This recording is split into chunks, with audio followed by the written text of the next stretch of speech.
아버지 야곱의 사랑을 한 몸에 받던 소년 요셉.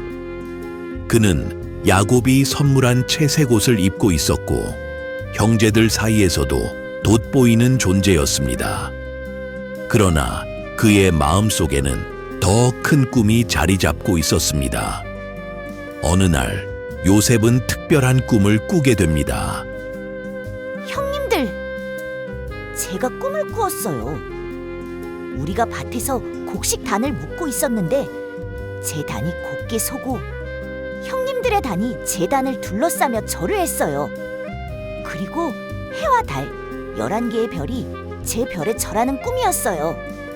요셉의 말에 형제들의 얼굴이 어두워졌습니다. 그들은 이미 아버지의 편애로 인해 요셉을 시기하고 있었고 이제 그의 꿈은 분노에 기름을 부었습니다. 뭐라고? 내가 우리의 왕이라도 된다는 말이냐? 이 오만한 녀석, 이제는 꿈으로 우리 위에 서겠다고?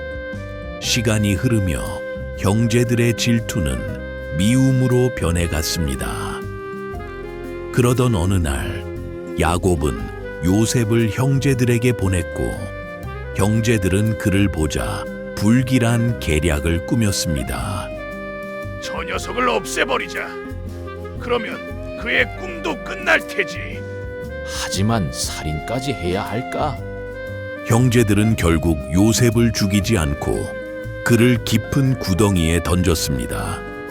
그곳은 햇빛조차 닿지 않는 차가운 어둠 속이었습니다. 형님들, 제발 저를 여기서 꺼내주세요. 그러나 형제들은 외면했습니다. 그리고 마침내 지나가던 이스마엘 상인들에게 요셉을 은 20개에 팔아버렸습니다. 한때 아버지의 사랑을 받던 소녀는 이방 땅으로 팔려가는 신세가 되고 말았습니다. 형제들은 요셉의 채색 옷을 찢고 염소의 피를 묻혀 아버지 야곱에게 가져갔습니다. 아버지, 이 옷을 보세요.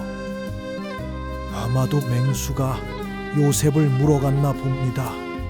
야곱은 비통함에 무너져 내렸습니다. 사랑하는 아들의 죽음을 믿을 수 없었지만 눈앞의 옷이 그를 절망으로 밀어넣었습니다. 내 아들 요셉아, 네가 정말 떠난 것이냐?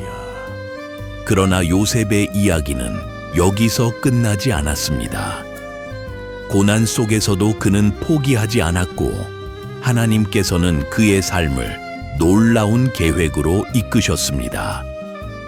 형제들의 배신이 그의 끝이 아닌 더 큰 축복의 시작이었음을 그는 아직 알지 못했습니다. 이방인들의 손에 이끌려 노예로 팔려간 요셉은 이집트로 향했습니다. 기름진 나일강이 흐르는 땅, 그러나 그에게는 차가운 현실이 기다리고 있었습니다. 보디발 장군의 집에서 노예가 된 요셉은 절망 대신 성실과 믿음을 선택했습니다. 주님께서 나와 함께 하신다면 어디에 있든지 나는 주님의 사람으로 살리라. 요셉은 신실하게 주어진 일을 감당했고 그의 손길이 닿는 곳마다 번영이 따랐습니다. 보디발은 그를 신뢰하여 집안 모든 것을 맡겼습니다. 하지만 그의 충성심은 또 다른 시련을 불러왔습니다. 보디발의 아내는 요셉을 유혹했지만 그는 죄를 범하지 않기로 결심했습니다. 거절당한 그녀의 분노는 거짓 증언으로 이어졌고 요셉은 죄 없이 감옥에 갇혔습니다. 주님, 이 어둠 속에서도 저를 버리지 마소서. 저는 여전히 주님을 의지합니다.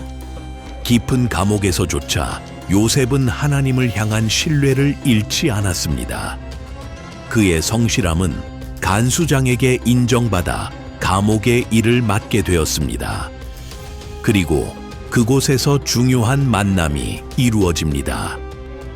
어느 날 왕의 술 맡은 관원과 떡 굽는 관원이 요셉과 함께 갇히게 되었습니다.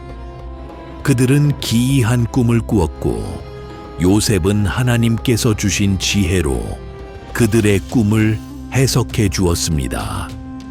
술 맡은 관원장이여, 당신의 꿈에서 포도나무에 3개의 가지가 있었고 포도가 익어 당신이 바로 왕의 잔에 따라 드렸습니다.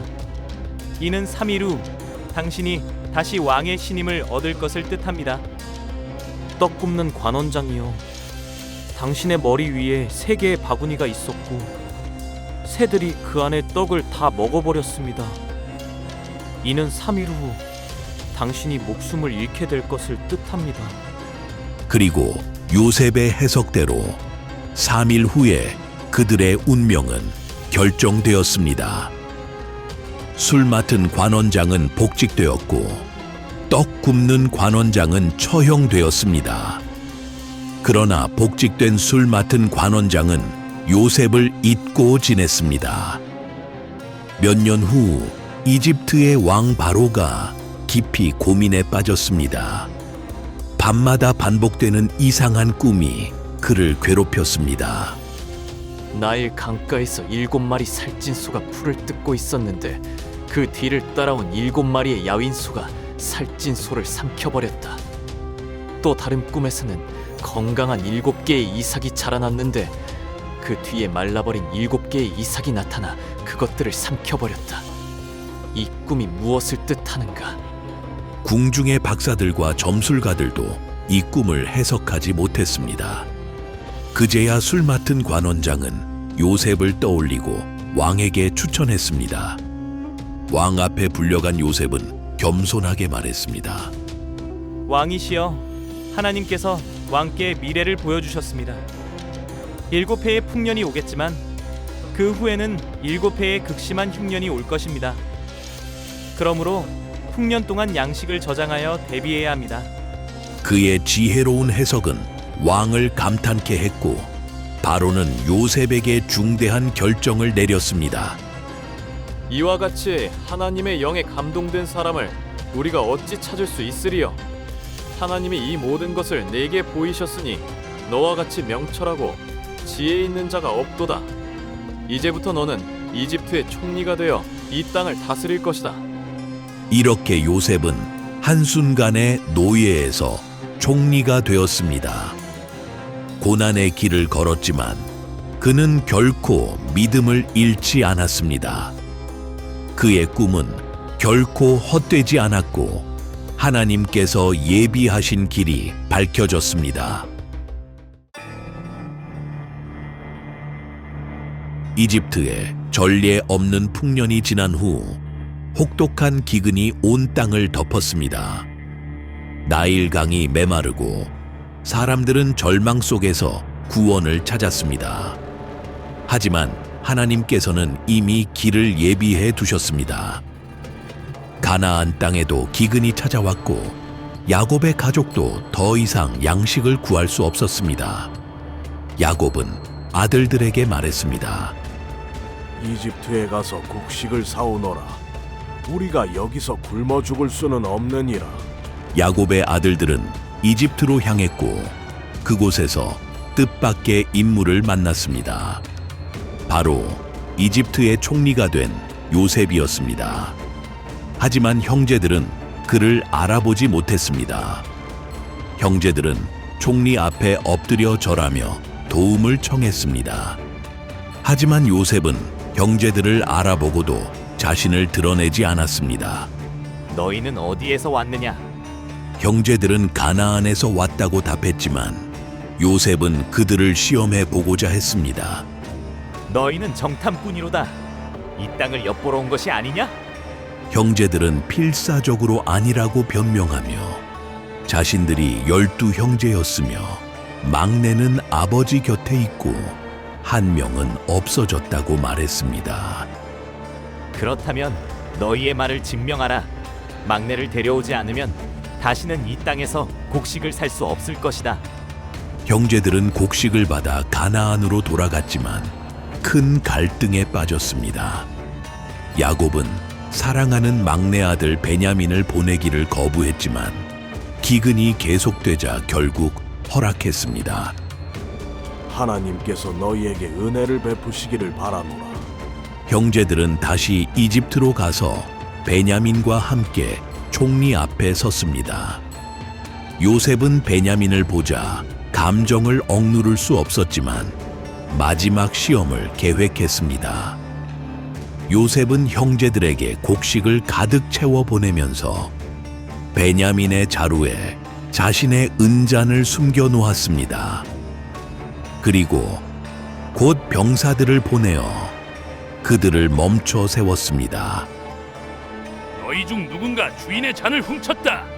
자루를 조사하겠다. 베냐민의 자루에서 은잔이 발견되자 형제들은 절망에 빠졌습니다. 다시 요셉 앞에 끌려온 그들은 베냐민을 구하기 위해 애원했습니다. 나를 대신하여 베냐민을 놓아주소서.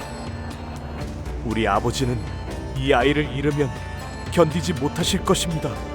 형제들의 변화된 모습을 본 요셉은 더 이상 참을 수 없었습니다. 요셉은 모든 신하들을 물러나게 하고 형제들에게 가까이 다가갔습니다. 그리고 흐느끼며 말했습니다. 나는 당신들의 동생 요셉입니다. 형님들이 이집트에 팔았던 자입니다. 형제들은 두려움에 사로잡혔지만 요셉은 그들을 위로했습니다. 두려워하지 마소서. 하나님께서 나를 이곳에 보내신 것은 형님들의 생명을 구원하시려 하심이라. 요셉은 형제들을 용서하고 가족을 이집트로 초대했습니다. 기쁜 소식을 들은 야곱은 모든 가족을 데리고 이집트로 향했습니다. 내 아들 요셉이 살아있구나. 내가 죽기 전에 너를 보게 되었도다. 아버지와 아들은 오랜 세월의 아픔을 뒤로하고 뜨겁게 포옹했습니다. 하나님께서는 모든 어려움 속에서도 선을 이루시며 그의 뜻을 따라 역사를 이루십니다.